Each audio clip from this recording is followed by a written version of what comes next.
नमस्कार, आप सभी का स्वागत है तथागत एडुज़ोन पर। यूपी ट्रिपल एससी पेट 2025 का दूसरे दिन यानी कि 7 सितंबर का फर्स्ट शिफ्ट का एग्ज़ाम आज हो चुका है। इसकी आंसर की जो अनऑफिशियल है, इसको यहाँ देखा जाएगा। इसमें सभी प्रश्नों को शामिल किया गया है। 1-2 प्रश्न सारे प्रश्नों को कवर किया गया और विभिन्न स्रोतों के माध्यम से प्रश्नों का जो सही उत्तर जाँचने का भी प्रयास किया गया है, जिससे कि कम से कम गलत आंसर आपको मिले।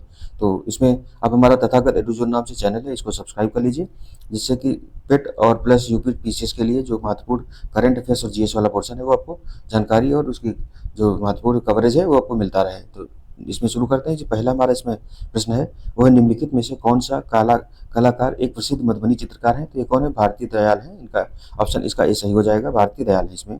नेक्स्ट है, भारत में थियोसॉफिकल सोसाइटी का नेता कौन था? तो एनी बेसेंट जो थी, भारत में इन्होंने ही थियोसॉफिकल सोसाइटी को बढ़ावा देने में सबसे ज़्यादा भूमिका निभाई। तो ऑप्शन इसका ए सही हो जाएगा, एनी बेसेंट है। उसके बाद में क्वेश्चन नंबर 3 है जो, 1 वाट बराबर किसके है? तो ऑप्शन इसका डी सही है, 1 जूल बटे प्रति सेकंड, प्रति 1 सेकंड के बराबर है। तो 1 जूल बटे प्रति 1 सेकंड के बराबर है, ऑप्शन डी सही है। 4 नंबर का क्वेश्चन है, निम्नलिखित में से कौन भारतीय मानसून को प्रभावित करता है? तो उपर्युक्त सभी, यानी कि अल नीनो जो है ये भी प्रभावित करती है। अल नीनो क्या करती है? जब भी जिस साल होती है उस समय वर्षा कम होती है। तिब्बती पठार ये सर्दियों के हिसाब से अगर देखा जाए तो सर्दियों में जो ठंडी हवाएं उनको आने से रोकता है। प्लस ये है कि इसकी अवस्थिति की वजह से जो पूर्वी या दक्षिण पश्चिम मानसून है वो भी उसकी हवाएं ऊपर नहीं जा पाती हैं। जेट स्ट्रीम ये ठंडियों में बारिश कराती है, उपयुक्त सभी जो हैं इसको प्रभावित करती हैं। उसके बाद में देखेंगे तो संविधान के अनुच्छेद 44 में कहा गया है कि भारत के पूरे क्षेत्र में राज्य नागरिकों के लिए सुरक्षित करने का प्रयास करेगा। तो समान नागरिक संहिता जो है आर्टिकल 44 डीपीएसबी के तहत जो समान नागरिक संहिता है उसको लागू करने की बात की गई है। और उत्तराखंड पहला राज्य बना है, जो भी कानून आया समान नागरिक संहिता के तहत उसमें पहला राज्य बना उत्तराखंड, जिसने अपने वहाँ समान नागरिक संहिता का कानून भी पारित करके लागू कर दिया गया है इसमें। अब नेक्स्ट नंबर 6 नंबर का है, ये इसका ऑप्शन कौन सा? डी सही है। फिर भूमिगत चट्टान परतों के लिए प्रयुक्त शब्द क्या है जो भूजल का भंडारण और संचयित करती? तो जलभृत कहा गया है, इनको एक्वाफर कहा जाता है। क्वेश्चन नंबर 6 के लिए ऑप्शन इसका बी सही हो जाएगा, एक्वाफर। हाँ, ऑप्शन बी जो है बी सही है। नेक्स्ट देखेंगे कि शक्ति और ताकत के प्रतीक किस पक्षी को दिसंबर 2024 में आधिकारिक तौर पर संयुक्त राज्य अमेरिका का राष्ट्रीय पक्षी घोषित किया गया? तो बाल्ड ईगल जो है इसको घोषित किया गया है। जब जो बाइडेन थे इन्होंने घोषित किया था। ये जो करंट अफेयर्स वाले पोर्शन है दिसंबर तक, इसमें हम देख रहे हैं खास करके पेट में दिसंबर तक के करंट अफेयर्स कवर किए गए हैं। इधर मतलब जुलाई से लेकर के दिसंबर तक के करंट अफेयर्स आए हैं और मैक्सिमम 6 महीने का करंट अफेयर्स ही इनफ रहता है। बाकी एक आध क्वेश्चन इधर उधर से भी आ जाते हैं। फिर अगला है 8 नंबर का क्वेश्चन है, विश्व मरुस्थलीकरण एवं सूखा निवारण दिवस 2025 का विषय क्या है? तो इसका ऑप्शन जो है सी सही हो जाएगा, भूमि को पुनर्स्थापित करें, अवसरों का लाभ उठाएं। तो ऑप्शन इसका सी सही है 8 का। नेक्स्ट देखेंगे कि 9 नंबर से दिए गए, 9 से लेकर 13 तक जो है डीआई वाले क्वेश्चन दिए गए हैं। तो इसमें 9 नंबर में बेंगलुरु से पुरुष रजिस्टर की कुल संख्या नागालैंड से कुल महिला रजिस्टर का लगभग कितना प्रतिशत है? तो 166.66% है। ऑप्शन इसका सी सही हो जाएगा 9 नंबर के क्वेश्चन का। 10 नंबर का क्वेश्चन देखेंगे, चेन्नई, हैदराबाद और दिल्ली से कार्यशाला के लिए पंजीकृत लोगों की औसत संख्या क्या है? तो 1750 हो जाएगी, ऑप्शन इसका ए सही है। उसके बाद में बेंगलुरु और दिल्ली से कुल महिला रजिस्टर की संख्या और पटना और नागालैंड से कुल पुरुष रजिस्टर की संख्या के बीच अंतर कितना है? तो इसका ऑप्शन बी सही हो जाएगा, 200 है। नेक्स्ट है 12 नंबर का, ये 11 हो गया। तो 12 नंबर का देखें, कार्यशाला की महिला शुल्क 200 रुपये है और पुरुष शुल्क जो है 250 रुपये है। तो चेन्नई से कंपनी ने कितनी राशि अर्जित की है? तो ऑप्शन इसका डी सही हो जाएगा, 3,90,000 रुपये अर्जित किया है। फिर नेक्स्ट देखेंगे तो हैदराबाद में महिला रजिस्टर और पटना में पुरुष रजिस्टर के बीच क्रमशः अनुपात है, ऑप्शन इसका बी सही है, 13:4 है। फिर मौर्य वंश का संस्थापक कौन था? तो ऑप्शन डी हो जाएगा, चंद्रगुप्त मौर्य जो है इन्होंने ही जो घनानंद वाला था, नंद वंश को हरा करके शासन स्थापित किया था। उसके बाद में निम्नलिखित संख्या श्रृंखला में प्रश्न चिन्ह यानी को उपयुक्त के विकल्प से बदलें। तो इसमें ऑप्शन ए जो है 67.5 जो है ये हो जाएगा। फिर नेक्स्ट नंबर का क्वेश्चन है 16 नंबर है, गढ़वाली किस राज्य का लोक नृत्य है? तो उत्तराखंड में है। गढ़वाली रेजिमेंट भी है तो उत्तराखंड में ही गढ़वाल हिमालय है, उसी के नाम पर गढ़वाली लोक नृत्य वहाँ मनाया जाता है। ऑप्शन इसका बी सही हो जाएगा। फिर नेक्स्ट है, भारतीय स्वतंत्रता आंदोलन में किस दिन को प्रत्यक्ष कार्यवाही दिवस के रूप में मनाया जाता है? तो ये 17 नंबर के क्वेश्चन का जो आंसर हो जाएगा इसका डी हो जाएगा। 16 अगस्त 1946 को जो मुस्लिम लीग थी उसने विभाजन बांटो और जाओ वाले नारे के तहत कहा था कि लड़कर लेंगे पाकिस्तान। उसी के तहत बहुत ज़्यादा विद्रोह क्या एक तरीके से हिंसक क्रांतियाँ हुई थी जिसमें बहुत ज़्यादा लोग मारे गए थे। तो ये मुस्लिम लीग द्वारा 16 अगस्त को शुरू किया गया था प्रत्यक्ष कार्यवाही दिवस के रूप में। फिर है 55वीं विश्व आर्थिक मंच वार्षिक बैठक 2025 का कहाँ आयोजित की गई? तो जो आर्थिक मंच की यानी कि इकोनॉमिक फोरम की जो बैठक है प्रतिवर्ष जो है दावोस में आयोजित की जाती है। दावोस क्लोस्टर स्विट्जरलैंड में है, वहीं आयोजित की जाती है। तो इस 18 नंबर का ऑप्शन इसका जो है बी सही है। नेक्स्ट देखेंगे 19 नंबर का दक्षिण एशिया में पहली नगरीय सभ्यता कौन सी थी? तो ये हड़प्पा सभ्यता जो है ये भारत ही नहीं मतलब दक्षिण एशिया की पहली नगरीय सभ्यता है। क्योंकि जो हम इतिहास में पढ़ते भी हैं तो जो हड़प्पा का सबसे ज़्यादा फेमस क्या है, वहाँ का नगर निगम जो है या नगरीय विकास है वो फेमस है। तो ऑप्शन इसका बी सही हो जाएगा। फिर 20 नंबर में है 4 अंकों की सबसे छोटी संख्या जो 9 से पूर्णतः विभाज्य, तो 1008 ऑप्शन इसका डी सही हो जाएगा। 1008 सही है। फिर अगला है 21 से 25 तक फिर डी आई वाले ऑप्शन दिए गए हैं। तो इसमें दिया गया है कि यदि शहर बी से मतदान न करने वाले पुरुषों और महिलाओं का अनुपात 5:4 है तो शहर बी से कुल पुरुष मतदाताओं और कुल महिला मतदाताओं का अनुपात क्या है? तो 124:101 है। ऑप्शन इसका ए सही हो जाएगा। फिर नेक्स्ट है कि शहर बी से मतदान करने वाले पुरुषों और महिलाओं का अनुपात क्या है? तो 11:9 है। ऑप्शन ए सही हो जाएगा। फिर सी ऑप्शन 23 नंबर का क्वेश्चन है शहर ए सी और ई से मतदान न करने वाले मतदाताओं की संख्या औसत संख्या क्या है? तो 3830 है। ऑप्शन इसका सी है सही हो जाएगा। फिर नेक्स्ट नेक्स्ट देखेंगे कि 24 है शहर ए बी और सी से कुल कितने लोगों ने मतदान किया है? तो ऑप्शन बी इसका सही हो जाएगा। 59,260 लोगों ने मतदान किया है। फिर अगला है शहर ई से मतदान करने वाले पुरुषों और शहर बी से मतदान करने वाले महिलाओं के संख्या के बीच अंतर क्या है? तो 13,470। इसका ऑप्शन बी सही है। फिर नेक्स्ट क्वेश्चन नंबर है 26 से लेकर 30 तक फिर डी वाला ही पोर्शन दिया गया है। तो इसमें 26 नंबर का क्वेश्चन में देखें 2022 में सभी दी गई दुकानों से बेची गई शर्टों की कुल संख्या का औसत क्या है? तो ये 3100 है। इसमें ऑप्शन इस चीज़ सही हो जाएगा। फिर अगला है एक चीज़ है ये जो हमारे पास ऊपर बताना देखो भूल गए ई ए टू करके है जो पेपर सेट है, तो आप लोग इसे भी मिला सकते हैं बाकी क्वेश्चन से। क्योंकि सबसे बड़ी दिक्कत ये है ना कि पहले 4 सेट आते थे, तब 4 सेट वाला सिस्टम इससे खत्म हो गया है। तब से क्वेश्चन ढूंढने में दिक्कत तो होती है लेकिन यूट्यूब से थोड़ा आसानी हो जाती है, ये चीज़ है।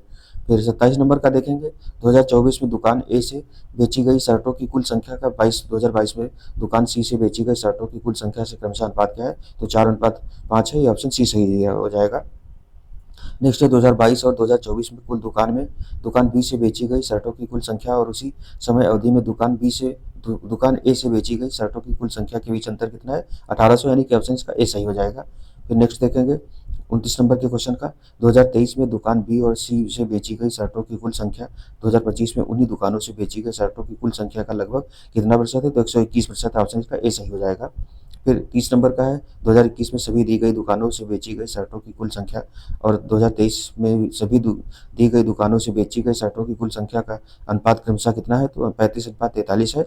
ऑप्शन इसका ए सही है। तो इस बार डी वाले क्वेश्चन मतलब काफ़ी ज़्यादा दिए गए हैं, ये चीज़ है। नेक्स्ट है 31 नंबर का एन एम से अधिक बुद्धिमान है, एम वाई से जितना बुद्धिमान है नहीं है।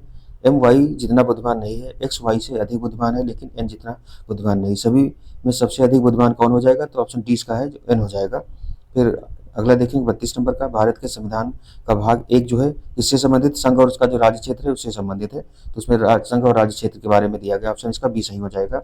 नेक्स्ट देखेंगे एशिया प्रशांत आर्थिक सहयोग का मुख्यालय कहाँ है? तो सिंगापुर में है। ऑप्शन इसका बी सही हो जाएगा। उसके बाद में जब किसी अम्ल को जल में घोला जाता है तो उसमें उपस्थित हाइड्रोजन किस रूप में अलग हो जाता है? तो हाइड्रोजन जो है धनात्मक रूप से अवशोषित हाइड्रोजन आयन प्लस में H+ आयन में बदल जाता है। ये 34 का ऑप्शन बी सही हो जाएगा। 35 है बैंक ऑफ हिंदुस्तान नामक भारत का पहला बैंक कब स्थापित किया गया था? तो 1770 में स्थापित किया गया। ये बहुत पुराना बैंक है क्योंकि बैंक ऑफ जो पंजाब नेशनल बैंक है ये 1894 में स्थापित हुआ था और ये 1770 में स्थापित किया गया था। नेक्स्ट है ये हिंदी से रिलेटेड क्वेश्चन दे दिए गए हमें लग रहा है, हाँ हिंदी के हैं। तो 36 नंबर का है इस उपन्यास में प्रभावती की नायिका होने पर भी उसकी तुलना में किसका चरित्र अधिक प्रभावशाली है? तो यमुना का प्रभावशाली है। ऑप्शन इसका सी दिया गया है सही। प्रभावती किसके स्वयंवर के अवसर पर सशस्त्र सहायता देती है? तो संयोगिता के स्वयंवर पर देती है। ऑप्शन इसका डी सही हो जाएगा। यमुना किससे प्रेम करती है? तो वीर सिंह से करती है। ऑप्शन सी सही हो जाएगा। प्रभावती एक वीर नारी है, वीर नारी की तरह राजकुमार के साथ विवाह करती है तो गंधर्व विवाह करती है। ऑप्शन इसका ए सही हो जाएगा। प्रभावती किसकी बेटी है? तो महेश्वर सिंह की बेटी है। ऑप्शन इसका ए सही हो जाएगा। फिर और गद्यखंड दिया है कि 41 से 45 के बाद भारतीय साहित्य से रिलेटेड वाला दिया गया है। तो इसमें 41 नंबर क्वेश्चन देखेंगे। परवर्ती युग में वामन द्वारा रीति संप्रदाय की, कुंतक के द्वारा वक्रोक्ति संप्रदाय की तथा आनंद वर्धनाचार्य द्वारा किस संप्रदाय की प्रतिष्ठा की है? तो ध्वनि संप्रदाय की गई। ऑप्शन इसका ए सही हो जाएगा। आप लोग अगर समझ में नहीं आ रहा तो सीधे सीधे क्वेश्चन पर आ जाइए, क्वेश्चन से ही समझ में आ जाएगा, वो मत पढ़िएगा पैराग्राफ पूरा, वहाँ एग्जाम में तो पढ़ ही चुके होंगे। भारत के फिर 42 नंबर का, भारत के परिवर्ती आचार्यों ने विशेषता की समस्या को लेकर भट्ट लोलट शंकुक भट्टनायक अभिनवगुप्त पंडित राज जगन्नाथ आदि ने अपने अपने स्वतंत्र मत की प्रतिष्ठा की, तो रस निष्पत्ति से संबंधित किया है इन्होंने। जो ऑप्शन इसका 42 का सी सही हो जाएगा। फिर उपलब्ध ग्रंथों में प्राचीनतम रचना भरतमुनि द्वारा रचित नाट्यशास्त्र है, जिसमें साहित्य के मानदंड के रूप में किसकी प्रतिष्ठा की गई है? तो रस सिद्धांत की गई है। ऑप्शन इसका डी सही हो जाएगा। भामा उद्भट दंडी आदि आचार्यों ने रस के स्थान पर काव्य की आत्मा के रूप में किसकी प्रतिष्ठा की है? तो अलंकार की। ऑप्शन इसका डी सही हो जाएगा। किसने औचित्य संप्रदाय की स्थापना की? तो क्षेमेंद्र जो है, इन्होंने औचित्य संप्रदाय है उसकी स्थापना की है। ठंडा पानी पीना चाहिए, यह हवा की विशेषण का उदाहरण है, तो गुणवाचक है, क्योंकि ये ठंडा पानी जो है पानी की गुण की विशेषता बता रहा है। उसके बाद में दाता जो है पुल्लिंग शब्द है, उसका स्त्रीलिंग क्या हो जाएगा? दात्री हो जाएगा। ऑप्शन इसका सी सही है। उपाय का विलोम क्या हो जाएगा? निरुपाय हो जाएगा। ऑप्शन इसका बी सही है। फिर अंक में भरना एक मुहावरा है, इसका सही अर्थ क्या है? तो गले लगाना, अंक में भरना। उसे गोद अगर होता गोद में उठाना, या अंक में भरना बाहों में भरना हो जाएगा, तो इसका ऑप्शन सी सही है 49 का। फिर है साहित्य और जीवन का घोर संबंध है, इसका ये गलत है, घोर नहीं, यहाँ पर घनिष्ठ होना चाहिए। ऑप्शन इसका डी सही है। साहित्य और जीवन का घनिष्ठ संबंध है, ये आर ओ में भी इस तरीके के क्वेश्चन पूछे गए हैं। फिर नेक्स्ट देखेंगे तो स्वदेशी मूलतः क्या है? तो स्वदेशी मूलतः एक आर्थिक आंदोलन था, क्योंकि क्या है, तो स्वदेशी लोगों को उद्योगों को प्रोत्साहन देने का प्रयास किया गया था। तो इसमें स्वदेशी जो 1905 में भारत में बंगाल विभाजन के विरोध में जो आंदोलन हुआ था, तो 1905 वाला जो आंदोलन हुआ था, ये स्वदेशी आंदोलन हुआ था। इसमें मूलतः क्या किया गया था? स्वदेशी उद्योगों, स्वदेशी संस्थाओं और स्वदेशी जो चीजें हैं उन्हीं को प्रोत्साहित करने का कार्य किया गया था। तो नेक्स्ट देखेंगे, एक एक भिन्न अंश से एक घटाने पर 1/3 हो जाती है, और हर में 8 जोड़ने पर 1/4 हो जाती है। भिन्न क्या है? तो 5/12 है। ऑप्शन इसका डी सही हो जाएगा। फिर धौलागिरी पर्वत शिखर किस देश में स्थित है? तो नेपाल में। ऑप्शन इसका बी सही हो जाएगा। मीना की आयु का वर्ग उसकी आयु के 8 गुना से 9 अधिक है, उसकी आयु क्या है? तो ऑप्शन इसका बी सही हो जाएगा, 9 है। उसके बाद में 55 नंबर का, Defence Research and Development Organisation DRDO जो है द्वारा विकसित नाग मार्क 2 किस प्रकार की मिसाइल है? तो ये fire and frigate forget anti tank guided missile है। जो नाग प्रथम जी थी वो भी एंटी टैंक गाइडेड मिसाइल थी, और जो नाग सेकंड है ये फायर एंड फ्रिगेट यानी कि तागौर भूल जाओ एंटी टैंक गाइडेड मिसाइल है। कल वाले जो सेकंड श्रेणी में सेकंड शिफ्ट में डेवलप उसका डीआरडीओ का पूछा था, स्थापना वर्ष 1958 जो ऑप्शन था, और आज देखो इसका डीआरडीओ से पूछ दिया है, डीआरडीओ द्वारा जो विकसित मिसाइलें हैं उनके बारे में पूछ दिया गया है। नेक्स्ट देखेंगे तो मोनाजाइट रेत में कौन सा खनिज पाया जाता है? ये थोरियम पाया जाता है। मोनाजाइट रेत जो है ये समुद्री बालू या मतलब कड़ी रेत कड़ी का जो केरल में पाई जाती है वहीं पाया जाता है। जैन धर्म के 24वें और अंतिम तीर्थंकर किसे माना जाता है? तो वर्धमान महावीर जो है। कल पार्श्वनाथ के बारे में पूछा था, इस बार वर्धमान महावीर से रिलेटेड पूछा गया है, तो ऑप्शन इसका बी सही हो जाएगा। नेक्स्ट है 58 नंबर, भारतीय संविधान के अनुच्छेद 23 व 24 के माध्यम से नागरिकों को की गारंटी दी गई, तो शोषण के खिलाफ जो अधिकार है ये उसका गारंटी दी गई। 23 के तहत कहा गया है बलाश्रम की रोका गया है, और 24 के तहत जो बाल श्रम है इस पर प्रतिबंध लगाया गया है। तो ऑप्शन 23 और 24 जो है इसका ऑप्शन ए सही हो जाएगा। नेक्स्ट है जो 59 क्वेश्चन नंबर का क्वेश्चन है, अंतर्राष्ट्रीय ओलंपिक दिवस कब मनाया जाता है? तो ये 23 जून को मनाया जाता है, और अंतर्राष्ट्रीय ओलंपिक जून जो है ये 23 जून को मनाया जाता है। नेक्स्ट क्या हो जाएगा, 20 मिनट 1 घंटे का कितना प्रतिशत होता है? तो 33.5%, तो 33 सही 1/3% होता है। उसके बाद साहा परमाणु भौतिकी संस्थान कहाँ स्थित है? तो कोलकाता में स्थित है। ऑप्शन इसका बी सही हो जाएगा। नेक्स्ट है जल बीज उर्वरक प्रौद्योगिकी लोकप्रिय नाम से जानी जाती है, तो हरित क्रांति में जो है इसमें हाई यील्ड वैरायटी जो उर्वरक बीज थे उनकी बात की गई थी। तो जल बीज उर्वरक प्रौद्योगिकी जो है ये किससे संबंधित है? तो हरित क्रांति से संबंधित है। नेक्स्ट है भारत, ये इसका ऑप्शन सी सही हो जाएगा। भारत के किस राज्य पर डलहौजी द्वारा कब्जा करना ब्रिटिश आक्रमण का सबसे अनुचित कार्य था? तो जहाँ अवध पर है, क्योंकि देखो जो डलहौजी ने राज हड़प की नीति जारी की थी, डॉक्ट्रिन ऑफ लेफ्ट जिसको बोलते हैं, उसके तहत सतारा हो गया, झांसी, जयपुर, सतारा, झांसी इन सबको हड़प लिया था, क्योंकि इसके तहत कहा गया था कि जिसके मतलब वैध संतान नहीं, जिन्होंने दत्तक पुत्र लिया उनकी राज्य को हड़प कर लिया जाएगा। जबकि अवध को हड़पा गया था, ये लगाया गया था, कुशासन का आरोप लगाया गया था, तो इसका सबसे ज़्यादा अलग माना गया था। उसके बाद 63 का ऑप्शन डी सही हो जाएगा। नेक्स्ट देखेंगे 64 नंबर का क्वेश्चन जो है, इसमें कहा गया है जब प्राकृतिक गैस मीथेन हवा में ऑक्सीजन के साथ जलती है तो क्या उत्पाद बनते हैं, तो कार्बन डाइऑक्साइड और जलवाष्प बनता है। इसका ऑप्शन बी सही हो जाएगा। अगला है जनवरी 2025 में पेप्सिको द्वारा भारत और दक्षिण एशिया पेय पदार्थों के लिए उपाध्यक्ष और महाप्रबंधक के रूप में किसे नियुक्त किया गया, तो नितिन भंडारी जो है। इसका ऑप्शन सी सही हो जाएगा। अगला है 66 नंबर का क्वेश्चन है, आधुनिक ओलंपिक खेल सबसे पहले किस शहर में आयोजित किए गए थे, तो एथेंस जो है ये पहले प्राचीन काल में एथेंस में ही आयोजित हुए थे। तो 1901 में सबसे पहले ये कहाँ एथेंस में ही आयोजित किए गए हैं, तो ये आधुनिक खेल जो है एथेंस में ही आयोजित किए गए हैं। 66 नंबर का ऑप्शन बी हो जाएगा सही। फिर निजी संपत्ति को सभी सामाजिक और आर्थिक बुराइयों का कारण किसने माना है, ये कार्ल मार्क्स जो है ये सार्वजनिक संपत्ति की बात करते हैं, साझा संपत्ति की बात करते हैं या राज्य संपत्ति की बात करते हैं, ये निजी संपत्ति की बिल्कुल आलोचना करते हैं। तो ऑप्शन जो 67 नंबर क्वेश्चन इसका ऑप्शन ए सही हो जाएगा। फिर 68 से 72 नंबर के जो क्वेश्चन है DI वाले फिर से आ गए हैं। तो इसमें आयरलैंड, बेल्जियम और नॉर्वे द्वारा प्रक्षेपित उपग्रहों की औसत संख्या लगभग ज्ञात कीजिए, तो ऑप्शन इसका सी सही हो जाएगा, 3000 है। नेक्स्ट देखेंगे 69 नंबर का क्वेश्चन है कि कनाडा द्वारा प्रक्षेपित दूरस्थ और संचार उपग्रहों की संख्या का अनुपात 3:2 है। कनाडा द्वारा प्रक्षेपित संचार उपग्रहों की संख्या ज्ञात कीजिए, केवल कनाडा द्वारा प्रक्षेपित दूरस्थ और संचार उपग्रहों पर विचार करना है, तो 720 इसमें दिया गया, ऑप्शन डी सही हो जाएगा इसका। अगला है रोमानिया द्वारा प्रक्षेपित नेटवर्क और कृषि संबंधी उपग्रहों की संख्या का अनुपात कितना है, तो 7:8 है। रोमानिया द्वारा प्रक्षेपित कृषि संबंधी उपग्रहों की संख्या ज्ञात कीजिए, केवल रोमानिया द्वारा करना है, तो प्रक्षेपित नेटवर्क और कृषि संबंधी उपग्रह है, तो 640 इसका ऑप्शन डी सही हो जाएगा। नेक्स्ट देखेंगे तो बेल्जियम द्वारा प्रक्षेपित उपग्रहों की संख्या नॉर्वे द्वारा प्रक्षेपित उपग्रहों की संख्या का कितना प्रतिशत है, 83.33% है, ऑप्शन इसका बी सही हो जाएगा। भारत द्वारा प्रक्षेपित उपग्रहों की संख्या आयरलैंड द्वारा प्रक्षेपित उपग्रहों की संख्या से 20% अधिक है। भारत और रोमानिया द्वारा प्रक्षेपित उपग्रहों की संख्या के बीच अंतर ज्ञात कीजिए, तो कितना हो जाएगा इसका ऑप्शन 1680, यानी कि ऑप्शन ए सही हो जाएगा। 72 नंबर के क्वेश्चन का है। फिर बुद्ध ने दुख से मुक्ति पर अपना पहला उपदेश कहाँ दिया था, तो सारनाथ में दिया था इन्होंने। धर्मचक्र प्रवर्तन भी इसको कहा जाता है, सारनाथ में बुद्ध का जो प्रथम उपदेश है इसको धर्मचक्र प्रवर्तन भी कहा जाता है, ऑप्शन इसका ए सही हो जाएगा।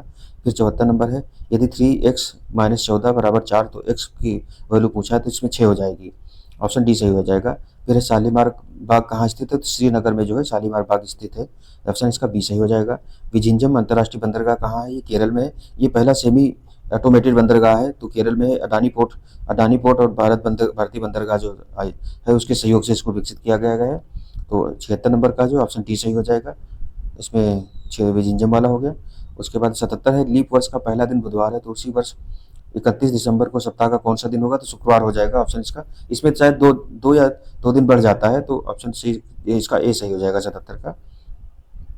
78 नंबर का अंकटाड का विस्तार करें। अंकटाड को जो है United nation conference on trade and development जो है उसका फुल फॉर्म है अंकटाड का, तो ऑप्शन इसका सही हो जाएगा। उसके बाद देखेंगे तो 79 नंबर का है, यूनाइटेड किंगडम आधिकारिक तौर पर ट्रांस पैसिफिक पार्टनरशिप के लिए व्यापक और प्रगतिशील समझौते का 12वां सदस्य कब बन गया है, तो 10 जनवरी 2025 को बन गया है। CPTPP समझौता जो है ये पहले इसमें 12 अमेरिका वगैरह शामिल थे, 10 देश शामिल थे, अभी इसकी संख्या जो बढ़ा दी गई। तो नेक्स्ट देखेंगे, इसका ऑप्शन बी सही हो जाएगा। जो क्वेश्चन है क्रोना निम्नलिखित में से किस देश की मुद्रा है, तो स्वीडन की मुद्रा है, क्रोना या क्रोन बोलते हैं इसको। 80 नंबर का क्वेश्चन, ऑप्शन इसका सी सही हो जाएगा।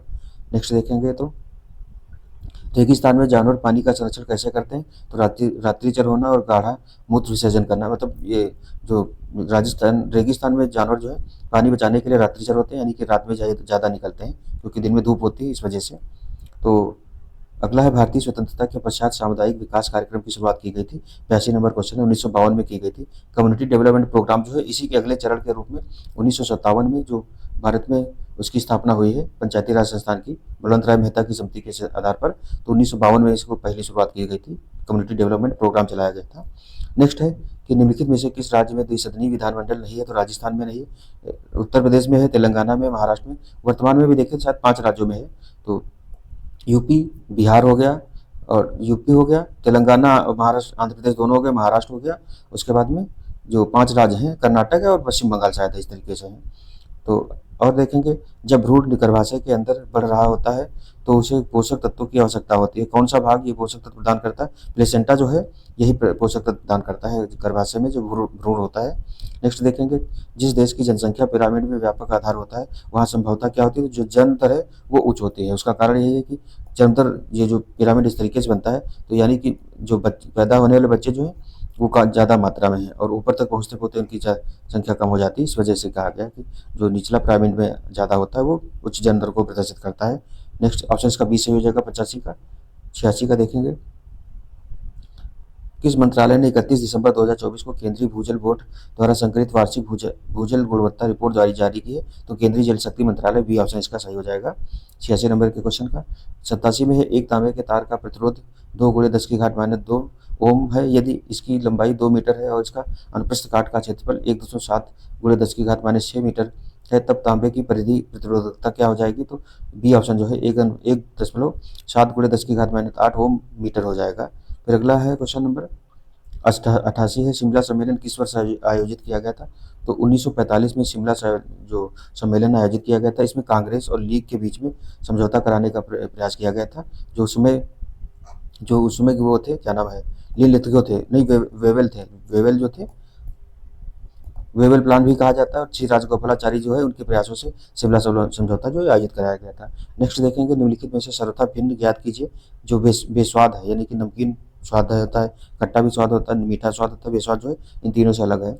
अगला देखेंगे 90 नंबर का क्वेश्चन है, किस देश ने आईसीसी क्रिकेट विश्व टेस्ट चैंपियनशिप प्रतियोगिता 2025 का खिताब जीता है? तो दक्षिण अफ्रीका जो है अभी अपने करियर में पहली बार ये इस तरीके का खिताब जीता है। जो विश्व टेस्ट चैंपियनशिप हुई है उसमें दक्षिण अफ्रीका पहली बार जीता है। तो इसका ऑप्शन कौन सा था सही? सी सही हो जाएगा, दक्षिण अफ्रीका। नेक्स्ट है 91 नंबर का, इंग्लिश वाला पोर्शन आ गया है। Choose the indirect form of the given sentences. कहते हैं he said I shall do my best. तो ऑप्शन इसका ए सही हो जाएगा, he said that he would do his best. फिर ऑप्शन क्वेश्चन नंबर 92 जो है, choose the correctly spelled word जो है, तो इसमें ऑप्शन ए सही हो जाएगा, ग्रेसियस जो है ऑप्शन ए सही हो जाएगा। नेक्स्ट है choose the opposite word antonym दिया गया है, तो गिवन वर्ड कौन सा है? विक्ट्री है, विक्ट्री का क्या हो जाएगा? डिफीट, ऑप्शन डी सही हो जाएगा। फिर 94 नंबर का क्वेश्चन है, इसमें पैराग्राफ दिया गया है और उसके क्वेश्चन आंसर करने हैं। तो according to the passage what is one benefit of reading fiction, जो होता है फिक्शन मतलब जो नॉवेल उपन्यास या जो फिक्शन पढ़ने का, तो इट इंक्रीजेज एम्पैथी, बढ़ावा देती है। तो ऑप्शन जो है बी सही हो जाएगा 94 का। फिर 95 में what is the main idea of the passage, passage का मेन आइडिया क्या है? Reading helps improve vocabulary and knowledge, दोनों चीज़ों को बढ़ावा देती है, शब्दावली और ज्ञान को बढ़ावा देती है। 96 नंबर है, ऋग्वेद कितने भजनों का संग्रह है? तो 1028 सूक्त हैं। ऋग्वेद में 1028 सूक्त हैं और इसके 10 मंडल हैं, तो इसमें ऑप्शन इसका सी सही हो जाएगा। अगला है 97 नंबर का क्वेश्चन है, विनोद ने विशाल को अपने पिता की पत्नी के इकलौते भाई के बेटे के रूप में पेश किया। विनोद का विशाल से संबंध क्या है? तो ममेरा भाई है, ऑप्शन इसका डी सही हो जाएगा। फिर राष्ट्रीय कृषि नीति संसद में को प्रस्तुत की गई थी, तो 28 जुलाई 2000 को प्रस्तुत की गई है, ऑप्शन इसका डी सही हो जाएगा 98 का भी। 99 नंबर क्वेश्चन जो है इसमें पूछ रहा है कि इंडियन स्पेस रिसर्च ऑर्गेनाइजेशन यानी कि इसरो ने अंतरिक्ष में कौन सी फसल सफलतापूर्वक उगाई जो अंतरिक्ष आधारित कृषि अनुसंधान में एक मील का पत्थर साबित हुई है? तो ये लोबिया जो है ये उगाई गई, चावल गेहूं मक्का नहीं, लोबिया उगाई गई, ऑप्शन इसका सी सही है। नेक्स्ट है, भारतीय संविधान के अनुच्छेद 170 में कहा गया है कि किस राज्य विधानसभा में अधिकतम सदस्य और न्यूनतम 60 हो सकते हैं? तो अधिकतम जो है 500 हो सकते हैं, यूपी में सीधे 403 इस समय है, सबसे ज़्यादा यूपी में ही है, और अधिकतम जो है 500 हो सकते हैं, मतलब अभी 500 किसी में भी नहीं, सबसे ज़्यादा इसमें यूपी में 403 है, और न्यूनतम जो है 60 हो सकते हैं। तो जो सिक्किम है उसमें 32 सदस्य हैं विधानसभा में, वो क्या है एक्सेप्शन है। जो 36वां संविधान संशोधन किया गया था उसके तहत सिक्किम को विशेष प्रावधान किया गया है, जिसके तहत उसमें 60 सदस्य हैं, बाकी जितने भी स्टेट हैं उसमें 60 ही हैं, सिक्किम में सिर्फ 32 हैं। तो इस तरीके से कहा गया कि न्यूनतम 60 हो सकते हैं, अधिकतम 500 हो सकते हैं। तो ये सारे क्वेश्चन हमने देख लिए हैं, और इनका इसमें मतलब जो गलत है मुश्किल से बहुत ज़्यादा नहीं होगी, 1-2 का अंतर चाहे भले हो, नहीं तो अंतर इतना नहीं ज़्यादा होगा। उसका रीज़न है कि जो आंसर की हमको ज़्यादा ठीक लग रही है जितना हमने मिलाया है। तो आप लोग इसको मिलाइए और फिर जितना भी स्कोर हो रहा है उसको कमेंट बॉक्स में ज़रूर बताइए, जिससे कि एक आइडिया लग सकेगा कि कितना क्वेश्चन तक कट ऑफ जाने की संभावना रहेगी। तो आप लोग मिलाइए और ध्यान रखिए। तब तक मिलते हैं नेक्स्ट लेक्चर में। जय हिंद, जय भारत।